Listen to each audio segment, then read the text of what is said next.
Hi, விவசாயம் பிடிக்கும் அப்படிங்கிறத மட்டும் இந்த வீடியோ பாருங்கள். அதுக்கு முன்னாடி என்னோட சேனல் சப்ஸ்கிரைப் பண்ணலைன்னா சப்ஸ்கிரைப் பண்ணிவிட்டு வீடியோ பாருங்கள்.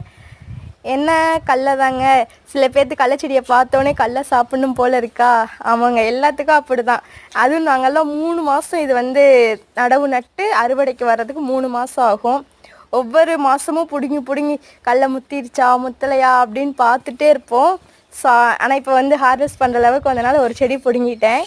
பார்த்தீங்களா எவ்வளோ மண், ஒவ்வொன்றும் மண்ணும் இருக்கும். பட் இதில் மண்ணே இல்லாமல் நல்லா ஒயிட்டாக சூப்பராக இருக்குது. கடலையும் நல்லா முத்திருச்சு.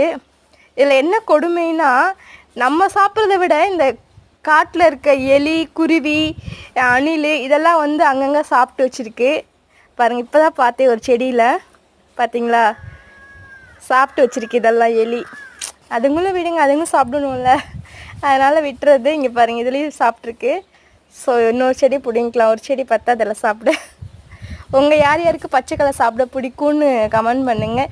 என்னதான் பச்சை கலர் சாப்பிட்டாலும் செடியோடு பிடிங்க சாப்பிட்றதே வேறு லெவல். இந்த வீடியோ பிடிச்சா லைக் பண்ணுங்கள்.